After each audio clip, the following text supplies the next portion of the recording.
This is a good little intro Grand here. achievements, meltdowns, funeral crashing, sex for gold. World of Warcraft has seen it all. Yeah. It's like the Jerry Springer show of MMOs. Luckily for us, much of it has been preserved We've for looked our at the other viewing 3 pleasure. parts. There's something oddly intriguing about it. It's like a train wreck that you can't look away from. That's very true. I'm your magnanimous, melancholy, munificent, myopic, monotonous chronicler, MadSeasonShow. Okay. And buckle up, because for the next 20 minutes, this is World of Warcraft's most famous and infamous players, Part 4. Joe's fourth Nerdgasm, strength, a fourth thrill of stamp. excitement, felt in response to Oh, something no. relating to a subject in I which a love person this. has an obsessive interest. I've mentioned before Yes. that loot in the World of Warcraft has been made easier to obtain over the years. Mm-hmm. These days, you can't go a single level without a full new set of equipment, which is convenient, but that thrill of finally getting a new piece of gear is diminished. Back in the day, getting an epic was, well, epic. It Yeah. was a big event, and you'd spend the rest of your day lovingly Look at staring that at gear, those man. beautiful purple That pixels guy tanks and feeling SM. slightly embarrassed at the noise that you made when you obtained it. I was never Oh, embarrassed. dude, 4 strength, 4 stam, leather belt. Level 18. The voice you just heard was that of Joe. God, dude, I remember that That's so it, well. just Joe. Just another I one of remember the watching millions that of on players YTM&D. adventuring in the world of Azeroth. In his leveling, he apparently happened upon a belt. One with 4 strength and 4 stam nonetheless, and he That's a lot. uttered the nerdgasm heard around the world. It's so bad. Either that, or he was just having a stroke. What kind of stroke is up for you to decide. And when I say heard around the world, I mean that literally, because Oh, unlucky for dude. Joe, someone outside of Dude, so many times, man. Who the, balls of steel, bro. Like, we watched that. I remember sitting in the control room of my broadcasting class in 12th grade. And in between us playing Secret of Mana and Super Smash Bros. Melee, we watched Ventura Harassment, and it was the greatest time of my fucking life. Oh my god, it was so good. I watched every single one of them. his group of friends not only was listening, but was also recording. Yep. Strength 4 stam, leather belt.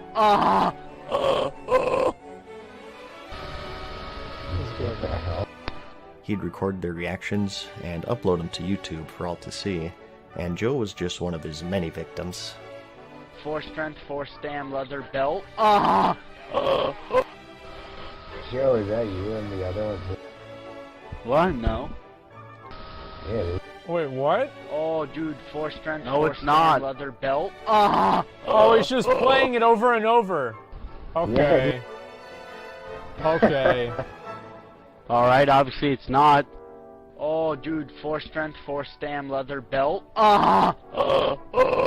Okay. Okay, dude. That's definitely Joe.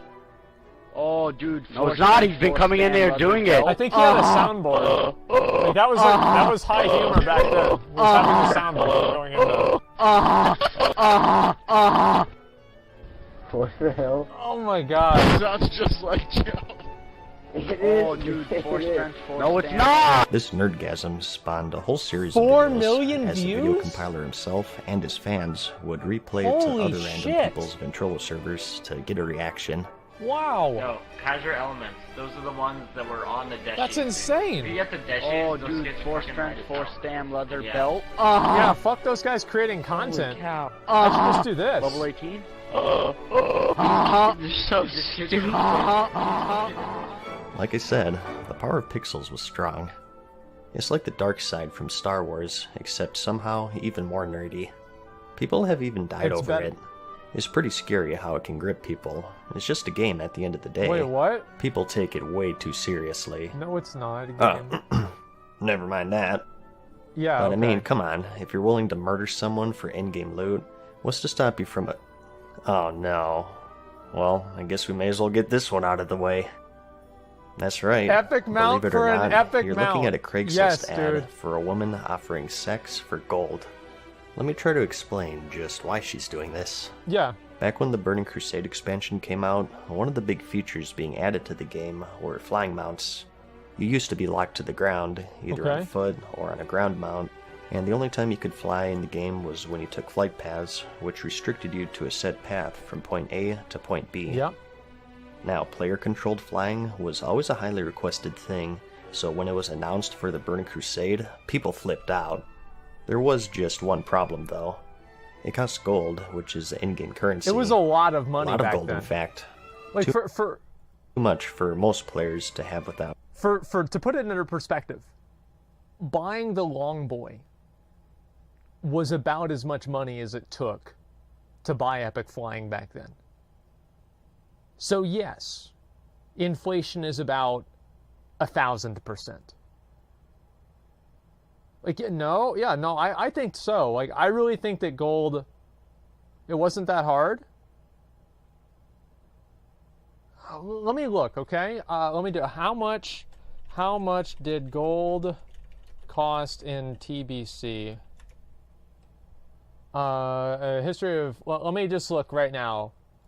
Okay, let me see how much it costs. Do they have, like, any numbers here? Because I bet that I'm right. I know Bellior did a video about this, but I don't really know where I can find that video. Fuck. Okay, yeah, I can't even find it. I just know I remember Jeff used his mom's credit card to buy gold, and I made fun of him for it for a long time, and it cost him a lot of money so he could buy his flying. 6,000 gold is about $140. No, dude, it was way more than that. I guarantee you it was way more than that. Like 6,000 gold was a lot of money. Going out of their way by grinding mobs or professions. Some were a bit more industrious than others, however. Hello, I need 5,000 world of gold for my epic flying mount. In return, you can mount me. You have to have an account on my server, and I want the gold before we do anything. Smart girl. Upfront delivery.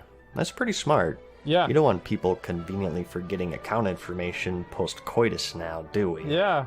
We can quote trade at your place since I can't host. Edit, because I have a lot of dumb guys message me who clearly don't have the gold. They clearly Make don't sure have to the send gold. a picture of yourself and a screenshot of your character with the 5,000 gold. You know, that's pretty easy to spoof. Why not have them posing in front of their computer, holding their driver's license, giving a thumbs up to the camera? That's true, that's smart. I play a level 70 Night Elf Druid and would prefer someone who is into role-playing. I have a costume. Okay, who's paying who now? Hey.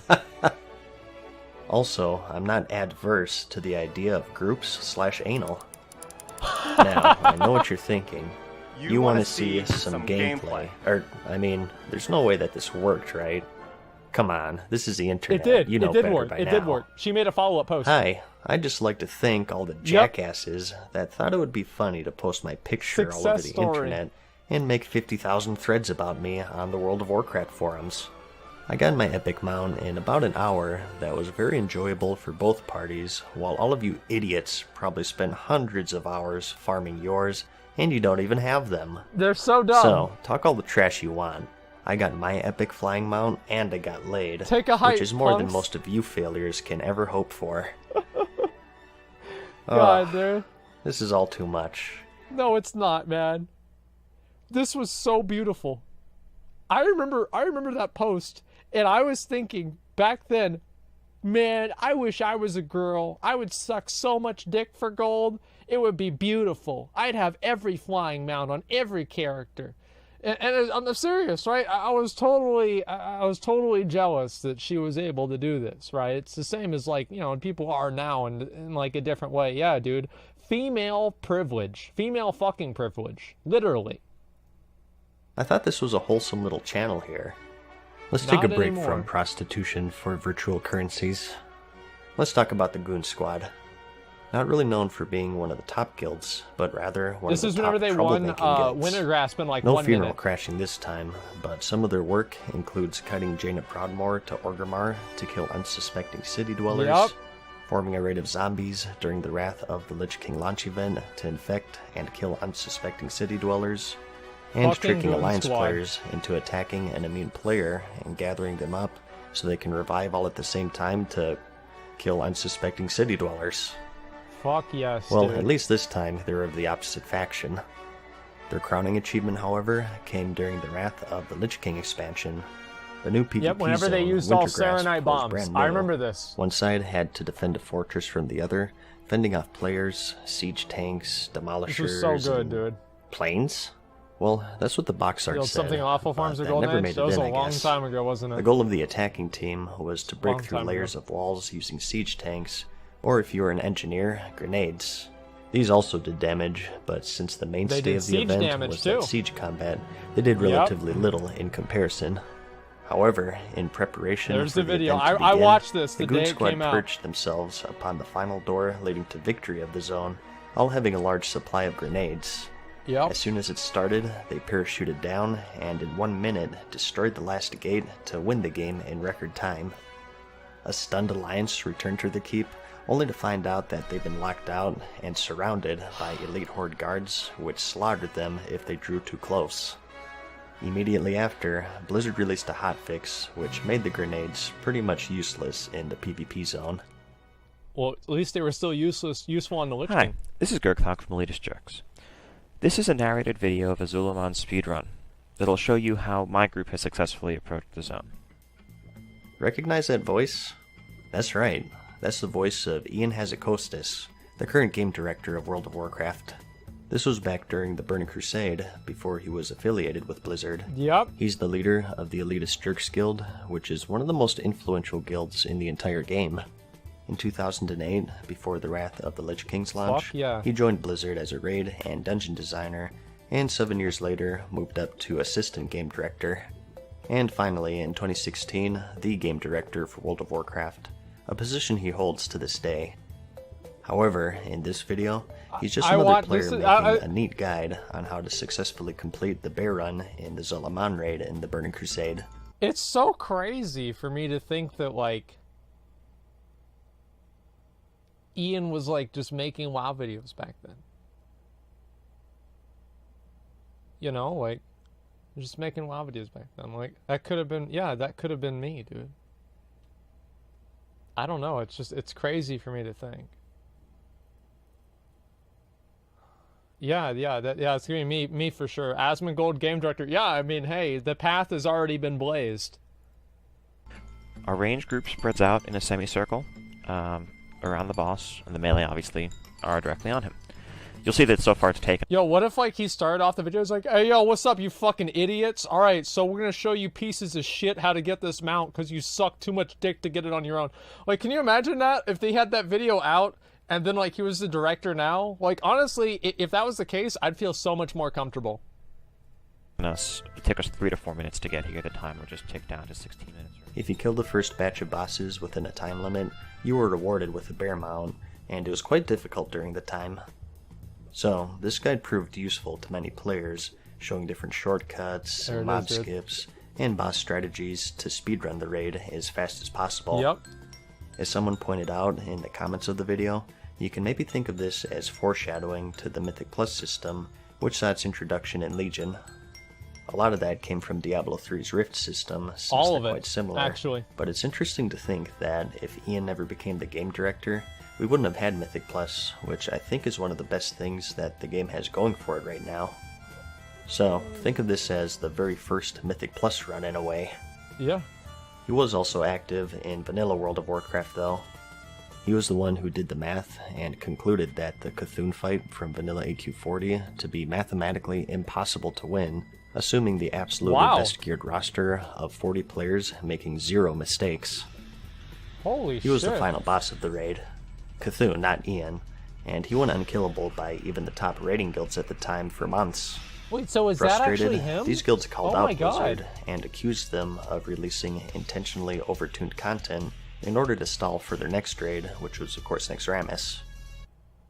Some things never change.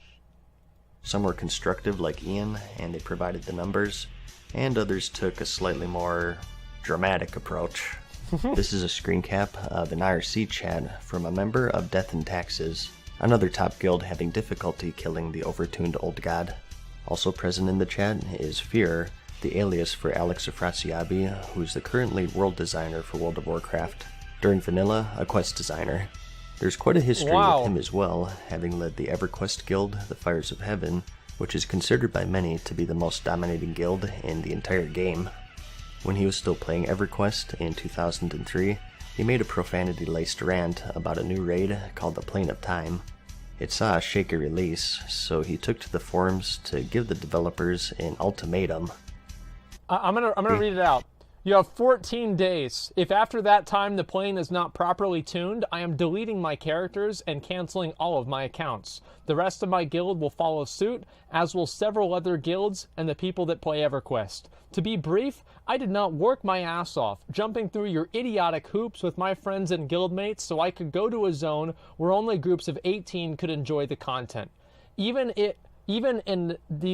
past these initial moronic events, I can finally get my entire guild to raid with me. Fuck you guys. Seriously, fuck you. I cannot believe this. Right now I'm just so pissed off. I'm sitting here in Plane of Time, and 3/4 of my guild is just sitting around, while a group of 18 is repeatedly trying to beat one of the mini encounters. Don't you people have any fucking decency? Smedley, why don't you stop counting your money and start issuing orders? The tragic irony of creating the ultimate cock-block encounter in the form of Kill Jaden, which requires 80 people to defeat, and then limit encounters to the plane in the Plane of Time to 18. 14 days. After that, this site will change from the most popular EQ fan site on the internet to the most popular World of Warcraft fan site on the internet. I'm done playing ball with you useless fuckers. It's my turn.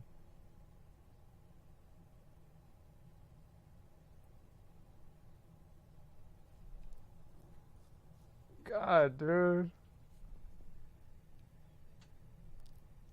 See, this is whenever they just hired people that were mad.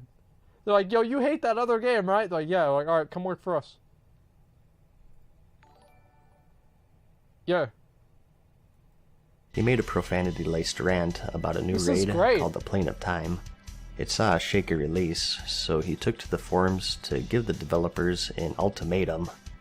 You have 14 days. If after that time the plane is not properly tuned, I am deleting my characters and canceling all of my accounts.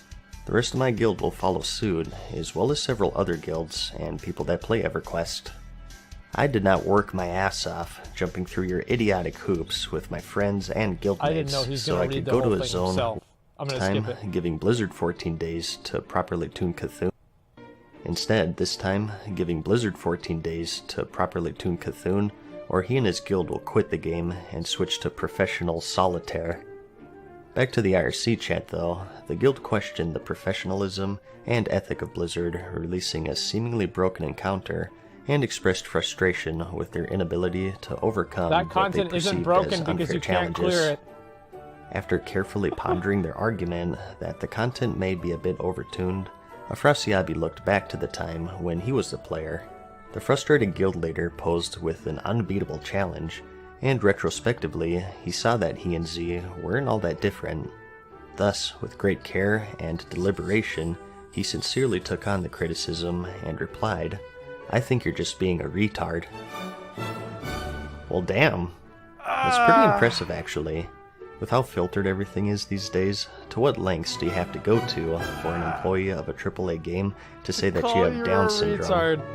How much would you have to mess with someone to completely send them off the deep end to the point where they publicly lash out at their own community base? Well, the world may never know. It's like a double retardation whammy. These were the beautiful days. This is great. It's like a double retardation whammy. I'm surprised he can say that with Blizzard's... Okay, I think you can read the rest of that yourself. The two continued their constructive discussion of old gods and cocks, and it didn't go very far, and incidentally, Cthulhu did end up getting nerfed shortly thereafter, and guilds finally started to beat him. Yep. More importantly though, we were left with one of the most dramatic public arguments between a Blizzard employee and members of the community in the company's history. We need more of those. Man, you know what? What am I doing? Like, that, we really do need more of these. Like, if Ian would just come on and occasionally just, like, do a WoW stream and just, like, read the forum posts and just call them fucking morons, that would just be beautiful. I'd love it. Like, I don't know why we don't have that more often. Like, and if people got mad, fuck them, dude. Like, I can guarantee you, like, it would be overwhelmingly positive if they did that. With my life. Talking about drama of random people across the world whom I've never met and probably will never meet, on a video that's definitely going to be advertiser unfriendly and filled with comments telling me how monotone I am. You know what, YouTube? You have 14 days. 14 days to fix your broken website, or I'm going to take my channel and turn it into an erotic audiobook promotion tool. I groan and run my fingernails across his back, and he gasps, a strangled Wait, moan. what the fuck is going Ah, on? fudge, Anna, he chokes, and it's a half-cry, a half-groan. It tears at my heart, but also deep What? inside me, tightening all the muscles below my waist. On second thought, I'll just cover the new mobile Diablo game. But first, let's take a glance at an important moment in the game's history.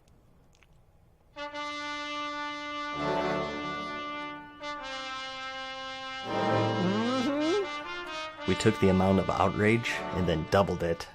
Jay Wilson is a name that lives in infamy amongst the Diablo community. Yep. Diablo 1 and 2 are considered to be masterpieces of the action RPG dungeon crawling genre.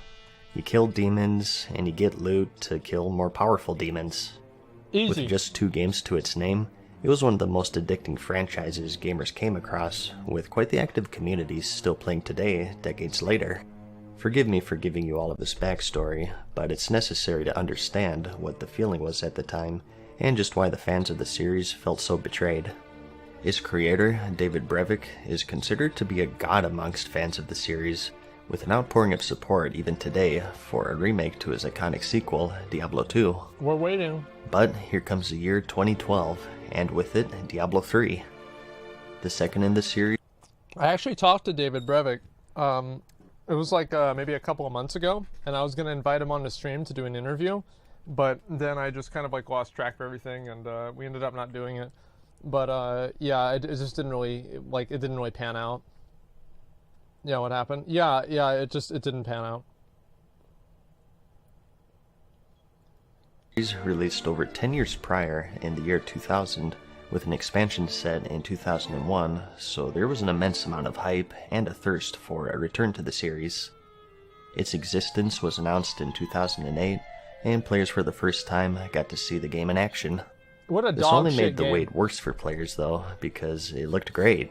The dark demon-slaying action fans knew and loved, seeing a return nearly a decade What a later. dog shit game. But, having moved on from Blizzard at this point, it would be the first game in this series without Brevik's personal touch. Blizzard instead left it in the hands of Jay Wilson, a former developer for Relic Entertainment, having done work on games such as The Company of Heroes and Warhammer 40,000: The Dawn of War. Years passed, and work on the game continued. It was teased at the Jay following Wilson now works on BlizzCons, WoW, as slowly far as I revealing know. each class one by one, and even including playable demos.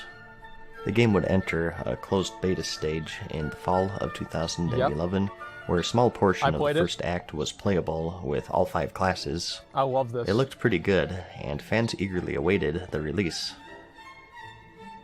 Error 47. The day finally 37. came on May 12th, 2012. Yep. And the actual launch was a perfect sign of things to come. Yep. The game sold incredibly well, shattering many was a pre-sale bad time. records. It accumulated 3.5 million sales within the first 24 hours after release, and over 6.3 million in its first week of launch. As for the gameplay, well, the menus looked good. That was about all the players could say about the game at that point, because no one could log in. Blizzard was unprepared for the massive reception, and their servers couldn't handle the millions trying to log in at launch. There was no offline mode for the game, even for single player. You had to be connected to the internet to play. It would persist even weeks after the game's launch, as archived by this 94-page thread. It was only 94 so bad pages? that their offices in South Korea were raided by the Fair Trade Commission because gamers were unable to play their game, and they were refusing refunds. Players who did get in, however, found a game with potential for greatness, but all in all, a mediocre experience compared to its former release 11 years ago. Players could progress through 4 acts of story with 4 levels of difficulty, Normal, and that's Nightmare, normal, Hell, and Inferno. Nightmare, Hell, and Inferno. Yep. all providing a tougher challenge, but greater rewards. Much to the dismay of players, though, was the existence of the real money auction house system, where they could buy items using in-game gold or real-life money. Using the latter option, money would exchange from one player to another. Yo, your boy Asmongold sold one of those spears that looked just like that, $150. I took Austin and Jeff over to Panda Express and I bought them their food. I'm like, boys, welcome to the good life. We got it made now. I'm gonna be getting these swords all day, every day. I'm gonna be fucking rich. And there was this one guy, I remember, he took out a loan on a car because he made enough money on the real money auction house that he, he was able to buy like a car. Like, I'm not even kidding. And, like, he took out a loan on it. So, like, I don't know how he dealt with the payments. Like, I'm assuming they repossessed it after they got rid of the auction house. But it was still, like, I mean, I love this shit. Like, I actually thought that the real money auction house wasn't really that bad of an idea. And like, just having the auction house in general wasn't a bad idea. And, I don't know, dude. Diablo 3 was really fun, but there were also a lot of problems. It was not that bad. No, I didn't think it was bad because, like, basically, the alternative to the real money auction house is you don't have any trading at all. And I'd rather have people have pay to win than not have anybody be able to trade. It's just the lesser of two evils from my perspective. Another, and Blizzard would receive a cut of the sale, essentially giving the game a pay-to-win model as players would describe it. A problem made worse with the fact that the higher difficulty settings seemed to be unbalanced and poorly tested. Some PoE has in-game trading? Okay, well, if you want like a perfect world for me, right, it would be that you had trading, but you didn't have the auction house. I think that the auction house was just Blizzard legitimizing something that was already going to happen. Right? I mean, that's what I would specifically want. I think having trading is more important than like the potential to like pay to win. Right? I mean, that's my perspective. Because not having trading affects everyone. The pay to win stuff doesn't. Literally PoE? I know, I love PoE. Yeah, I think that's great. I'm happy about it. Like, yeah, PoE did it right. Yeah, that's the whole point. Classes were able to scrape by and complete it with very expensive gear and a very specific set, while others, particularly melee classes, struggled at even the penultimate difficulty, which was Hell. The game was tested, though, not just by players, but also the team itself, of course, and they increased the difficulty of the Inferno mode to where no one was able to complete it, and after that, as Wilson infamously boasted, they had doubled it.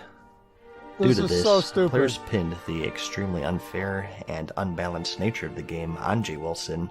Both he and his quotes became the subject of ridicule of players wanting a challenging but fair endgame. Dying was extremely unforgiving. Drops were few and far between, and the enemies you were fighting gained a random set of affixes, some unkillable, to the very limited number of viable character builds in the game. It was absolutely if you died, dog they would shit. regenerate health, and you would be left with a hefty repair bill, and with gold also being purchasable with real money, it left a sour taste in people's mouths. It was all too common for people to be in a situation where they had no gold, and all of their gear was broken. The only way to progress would be to start a new character, lower the difficulty, and farm low-level enemies to repair your gear once, or visit that ever-alluring real money auction house. Ooh. Early on, one of the best ways to earn gold would be to run past all of the enemies in the game and just break all of the pots or other destructibles. I remember this. Behold the brutal non-stop action of Diablo 3. The game saw a record-breaking release. Diablo had the most, like, fucking stupid farming methods. There was one where you would go in and you would kill the blacksmith's wife, and then you would leave and then turn off the game and then restart it. There was another one where you would go into Act 1 and you'd go into like the tomb of the Forgotten Giant or something like that. I forgot what it was specifically. And you would kill all the mobs in there and then you would leave. Then there was another one, the one that he showed with Act 1, and you would destroy all the pots and then you would leave and you would restart it. then you'd come back and you'd destroy all the pots again. And you'd have all this gold finding gear because there was a stat back in Diablo that made you find more gold. So you had full gold finding gear just killing pots. Then there was another one on top of that Kripparrian used whenever he was leveling up, where you would basically just farm treasure goblins the whole time. Like Diablo 3, all it did was it was just a series of really, really stupid farming methods. It was beautiful. But the active players quickly dwindled once they uncovered its gaping flaws. Wow. Critics who originally praised the game began condemning it, and even the series creator, Brevik, was interviewed by Ink Gamers on his thoughts on the latest game in the trilogy. He gave some criticism on some of the troubles that they were facing, and how he would have done some things differently. I'll have it linked in the description to see for yourself, but all in all, it's pretty innocuous. Members of the development team, however, took offense to the interview and mistakenly posted their discussion to the public eye, and frankly, were quite scornful. How dare he not lie for us and say that our game is flawless? Where Brevik was professional and courteous, this small group of employees took a liking to mocking him and the past games that he's worked on. This culminated with a comment from the game director himself. "Fuck that loser." Boom. "Oh, this is public? Delete everything." Well, they took the amount of outrage with the game, and they doubled it. Due to the problems of balancing and the real money auction house, many fans were already disillusioned with what the game was and how they wanted it to be. I don't think that's a big deal, honestly. Like, he's talking privately. Like, I mean, who hasn't had, like, a conversation privately? Like, well, he thought it was private, right? Because it's not like he was doing this publicly. Like, yes, he thought that it was private. Like, he would not have said this if he knew that it would be public, right? So it was stupid that he did that on an online forum, but the intent was for it to be a private conversation, which I think is completely reasonable. Like, who in here hasn't said some shit about people that you wouldn't say in public? Everybody's done that, right? It's like, of course Jay Wilson's pissed off. Of course he is. I don't think that's... I really never thought this was a big deal. It was funny, but it wasn't a big deal. Unprofessional. Give me a fucking break. Don't be such a pussy. Many saw it as a bastardized version of the series that they fell in love with over a decade ago. So, to see the person holding the reins of this game post something such as this whipped the fan base up into a frenzy. Some swore off not only the franchise, but also Blizzard as a whole, and only the most zealot-like followers stuck through the whole ordeal. And as a reward for their loyalty, for their undying love of the Diablo franchise, they got to witness an even further bastardized version being produced for mobile devices. What? Don't you guys have phones? Hey! Wilson later apologized for his comments, and he addressed some of the problems that the game was facing, and the whole incident goes down as one of the most dramatic moments in gaming history. He would later step down from game director for Diablo and move to the lead game designer for the Legion expansion of World of Warcraft. He parted ways with not only Blizzard, but the gaming industry as a whole in June of 2016. Oh, really? Man, you know what? That's whenever the game got a bit better.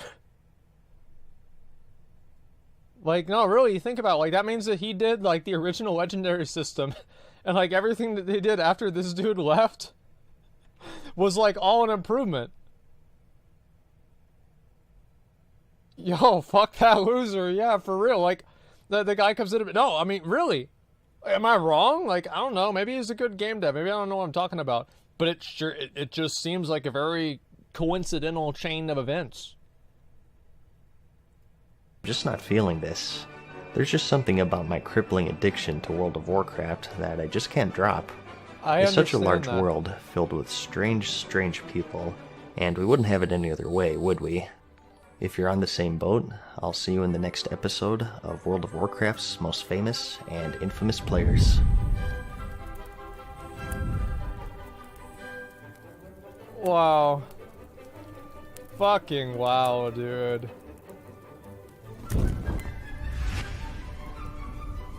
I'm gonna, let me give you guys a link to this video, okay?